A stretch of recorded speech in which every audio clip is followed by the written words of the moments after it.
Bonjour et bienvenue dans l'entreprise Gverneland Group, les Landes Génusson. Spécialisée dans la conception et la fabrication de machines agricoles, cette société a été rachetée en 2012 par le groupe japonais Kubota, qui compte 50 000 collaborateurs dans le monde et travaille dans les domaines de la construction, de l'agriculture, la fabrication de machines pour espaces verts, ainsi que l'acheminement et le traitement de l'eau en Asie. 105 salariés travaillent ici, sur un site de 3,7 hectares, comprenant un bâtiment de 13 500 mètres carrés. Chaque année, 828 tonnes de tubes d'acier sont achetées en moyenne et environ 1700 machines agricoles sortent de l'atelier. Pour en savoir plus, je rejoins tout de suite Guillaume Hulin, son directeur général. Bonjour Catel, bienvenue chez Gverneland Group, les Landes Génusson. Écoute, merci beaucoup, on est ravis de venir découvrir ton entreprise. Donc toi, tu es directeur de ce site, ici aux Landes Génusson, et vous fabriquez et vous concevez des matériaux, des machines agricoles. Voilà, des machines de travail du sol essentiellement. D'accord, qui sont destinées à être utilisées après la moisson. Ok, et alors dis-nous, toi, est-ce que tu as toujours été dans le monde agricole ? Alors oui, je suis né dans une ferme polyculture élevage dans le bocage vendéen. D'accord. Donc j'ai grandi sur cette ferme, mais très vite je me suis intéressé pour le machinisme. Non, pas du tout pour prendre une exploitation. Non, alors... peut-être la question s'est posée. Donc, j'ai suivi un BTA polyculture élevage au lycée de Luçon-Pétré. Ok. Et puis, très vite, je me suis réorienté vers le machinisme agricole. J'ai fait un BTS machinisme agricole à Derval, donc en Loire-Atlantique. Oui, c'est ça. Puis, il me manquait des notions quand même de mécanique. Donc, j'ai décidé de faire une formation de technicien de maintenance en agroéquipement pour vraiment apprendre la partie pratique. D'accord. Je suis arrivé chez Gverneland au service après-vente. Donc là, je m'occupais de toute la gamme de produits chez Gverneland, de la fenaison jusqu'au travail du sol. Donc voilà, c'était très large. Et je suis parti à la concurrence. Ensuite, toujours en technicien après-vente, mais aussi formateur. Ouais. Et j'avais aussi la charge dessus des pré-séries. Ensuite, en 2004, Gverneland m'a rappelé pour un poste de chef de produit de travail du sol au sein de la filiale commerciale. Donc, de 2004 à 2008, j'ai exercé ce poste-là. Ok, donc un poste avec davantage de responsabilités, là, du coup. Voilà, donc la responsabilité de toute une gamme de produits de travail du sol, avec 7 usines différentes. Donc, contact à l'international avec 7 usines différentes. Donc, il y avait 7 usines. Et comme je suis vendéen, en 2008, j'ai eu l'opportunité de rejoindre cette usine qui cherchait un chef de produit à l'international. Et en 2011, j'ai été nommé directeur sur ce site. Ici. Donc j'avais pris auparavant quelques responsabilités en production au niveau du planning, de l'assemblage. Depuis 2014, je suis le seul dirigeant de l'entreprise. Mais je crois que dans le groupe, donc Gverneland Group, chaque site a une spécialité en particulier au niveau de la production et de la conception. Donc, et chaque site a son bureau d'études, c'est ça ? C'est ça. Donc chez nous, on a aussi notre propre bureau d'études. Ok. Donc on a environ une quinzaine de personnes dédiées à la recherche et développement. D'accord. Donc là, on arrive... y est, là. On arrive au bureau d'études ici, donc, ça marche. Notre bureau d'études est spécialisé dans la conception de produits pour le travail du sol. Donc c'est des produits qui sont utilisés essentiellement après la moisson, mais aussi au printemps ou à l'automne pour la préparation des semis de céréales. Okay. Donc nous, ici, on va concevoir des outils à dents, des outils à disque. Ça peut aller de 2 mètres de large jusqu'à 12 mètres 25 pour le dernier. Donc on va répondre à une puissance qui va aller environ de 70 chevaux jusqu'à 600 chevaux pour répondre à la demande des agriculteurs. Par exemple, au Japon, on va plutôt nous demander des machines de 2 mètres de large, quand dans les pays de l'Est, en Australie, en Nouvelle-Zélande ou aux États-Unis, plutôt des machines de grande largeur jusqu'à 12 mètres 25. Alors rappelle-nous justement, vous exportez justement dans le monde entier ? Il y a encore des terrains non exploités ou vraiment c'est assez global ? Donc on exporte à 80%. Donc 20% de notre production de machines part en France et le reste est exporté. Donc essentiellement en Europe, mais aussi en Océanie, en Asie. Aux USA, en Amérique du Nord, et aussi Afrique du Sud. Voilà. On exporte un peu partout. Très bien, alors on va aller voir comment ça se passe dans l'atelier. Je te suis ? Oui. Merci. Allez, c'est parti.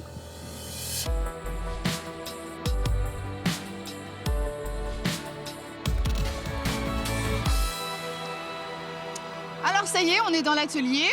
Alors explique-nous, on démarre par quoi ici? On est dans quelle partie? Donc là, on est dans la partie outillage. Ok, Donc c'est ici qu'on va industrialiser les machines qui ont été conçues au bureau d'études. d'accord. Donc en fait, on a des ingénieurs qui conçoivent des outils. Alors ce qu'on appelle les outils, ce sont nos gabarits de pointage, D'accord. des racks de stockage, etc., qui vont permettre de fabriquer les pièces en série. Donc c'est-à-dire que nos gabarits, il faut qu'ils soient hyper précis pour qu'ils restent stables dans le temps, après 1000 pièces, 2000 pièces, 3000 pièces. Mhm. Donc on essaye de faire des outils le plus précis possible, mais tout en faisant en sorte de réduire nos coûts de production. C'est-à-dire qu'il faut que les outils, la mise en place des pièces dans l'outil soit la plus rapide possible. Si vous voulez voir la conception d'un produit, donc d'un outil, donc il est On peut d'abord y aller, dessiné peut-être en 3D. Comme on voit là-bas sur l'écran. Donc l'outilleur ici est en train de consulter la forme de cet outil. De l'outil final. Et il est en train de le reproduire en réel. Donc ce qui est en 3D ici est reproduit ici en réel dans ce gabarit. Donc la difficulté ici, c'est de faire en sorte que toutes les dimensions soient Nickel. nickel et sur des longueurs aussi importantes, Ouais, je comprends. sachant que lorsqu'on va souder, on va déformer les pièces. Donc Oui, il faut en tenir on compte en anticipe amont. en amont les déformations. Alors du coup, ces salariés-là, ils ont appris sur place la lecture des plans, Alors, la conception, la fabrication. Donc on les forme bien souvent en interne. Ce sont d'anciens soudeurs déjà techniquement plutôt Aguerris. aguerris, voilà. Donc là, on arrive sur la partie soudure. Exactement. Donc on a dans l'atelier soudure une partie robotisée D'accord. et une partie manuelle. Encore manuel. Donc voilà, on a 3 robots de soudure.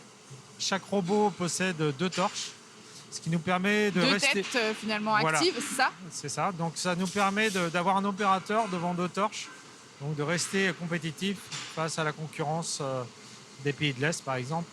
D'accord. Donc voilà, produire en France, ça a un coût, mais si on peut le rendre plus compétitif, c'est un des moyens. Je comprends. Donc là, on vient de passer dans une partie de l'atelier où une pièce a été accrochée, c'est ça? C'est ça, donc Qui était là- rouillée. voilà. Donc là, en fait, vous voyez une pièce qui a été accrochée sur le convoyeur de la chaîne de peinture. Ok. Elle est un peu rouillée, c'est pas une rouille, parce qu'elle a été stockée un peu dehors, comme Oui, il bien pleut. sûr. Bon. Et là, dès qu'elle va passer dans la grenailleuse, elle va redevenir blanche. Ok. C'est-à-dire qu'on va la nettoyer complètement.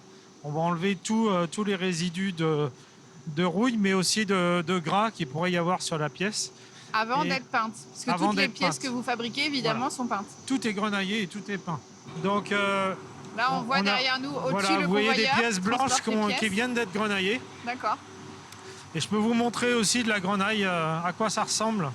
Donc vous voyez de la grenaille, ce sont des billes d'acier D'accord. qu'on va venir propulser à très grande vitesse. Donc Sur là, les pièces, exactement, pour on a les décaper, quoi. Voilà. Finalement. donc on a 12 turbines qui projettent cette grenaille sur la pièce de manière très, très violente, mais qui nous permet vraiment de tout enlever et d'avoir des pièces sans rouille pour une bonne tenue ensuite Dans le de temps. la peinture dans le temps. Ok. Ici, on est capable de peindre des pièces qui font 6 mètres de long par 2,20 mètres de hauteur et 1,20 mètre de profondeur. Ok. Donc, on a dû adapter. On va peindre aussi des pièces de quelques grammes jusqu'à 1 tonne. Ok. Donc, on est obligé d'adapter toujours la position des pièces sur le convoyeur, mais aussi la hauteur pour que les peintres soient Le à plus à l'aise l'aise pour possible. peindre. Donc, dans cette cabine, ils vont peindre 50% de la pièce. Dans l'autre cabine, les 50% restants. Oui, c'est ce qu'on voit, la cabine qui est juste Voilà. derrière. Et ensuite, la pièce va sécher pendant 1 heure et demie à 2 heures, donc 120 minutes, Juste naturellement, accroché. Ouais, c'est ça, à l'air juste libre. à l'air Voilà. libre, juste accroché finalement au convoyeur. Voilà, donc cet été, on a éteint notre four. On a changé de procédé de peinture, de sorte que on puisse être plus respectable pour l'environnement, Oui, bien sûr. faire des économies d'énergie. Oui. Et En donc, ce on moment, a c'est d'actualité. un processus très simple avec du grenaillage et de la peinture. Et ensuite, on décroche. Donc là, on est passé à l'étape du décrochage, à la fin de l'étape du séchage finalement. Séchage de la peinture. Voilà. Et donc les pièces sont décrochées et ensuite acheminées vers les différents postes. Donc les premiers postes, ce sont des postes de montage d'accessoires qui sont ensuite redispatchés sur les différentes lignes. Pour l'assemblage final. Pour l'assemblage final de la machine. Donc des accessoires type rouleau, comme on vient de voir voilà, ici. Par exemple, le rouleau, on peut aussi bien trouver sur des cultivateurs à dents, des cultivateurs à disque, donc ce qu'on appelle des déchômeurs à disque indépendants. Et ces rouleaux-là, on peut le retrouver sur des machines portées, des machines semi-portées. Donc du coup, ils vont être préassemblés avec d'autres équipements, des herses, etc. D'accord. Et puis assemblés à la fin sur la machine. Donc là, ça y est, on commence à avoir des machines, des outils presque finis, hein, voilà, c'est ça? C'est-à-dire que les pièces ont été peintes et on commence ici à prémonter le châssis avec son essieu, l'hydraulique. Puis, ensuite, on va assembler des parties qui vont être préassemblées sur des stations à côté. Bon, alors maintenant, on va aller parler ensemble de l'avenir de Gverneland. Tu vas nous en parler tout de suite, ok? D'accord, c'est parti.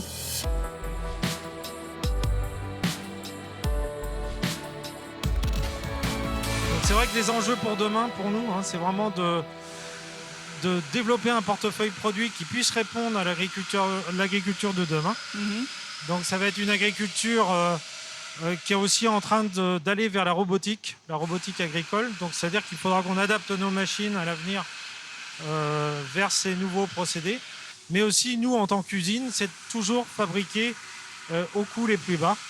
Donc toujours s'améliorer dans nos processus, réduire notre impact environnemental. Là, vous l'avez vu avec la chaîne de peinture, on est passé d'une chaîne de peinture qui avait un four qui fonctionnait à 80 degrés toute la journée en 2/8 à là, maintenant, une chaîne de peinture sans cuisson. Donc, on réduit l'impact environnemental et bien sûr les coûts. Donc, ce qui nous permet de rester quand même économiquement compétitif face à la concurrence allemande notamment, mais aussi de d'autres pays de l'Est. Très bien. Bon, écoute, merci beaucoup, Guillaume. Merci à vous. Merci de faire découvrir notre site. Écoute, on est ravis, on en apprend beaucoup et beaucoup aussi sur l'agriculture de demain, comme tu disais, et tous ces processus de conception qui s'adaptent à cette nouvelle demande. On ne doute pas que les développements de Gverneland ici au Landgénusson sont en cours et sont prometteuses. On reviendra te voir dans quelques temps. Oui, ok? On y travaille. Merci. À bientôt. Merci au revoir. Beaucoup, au revoir.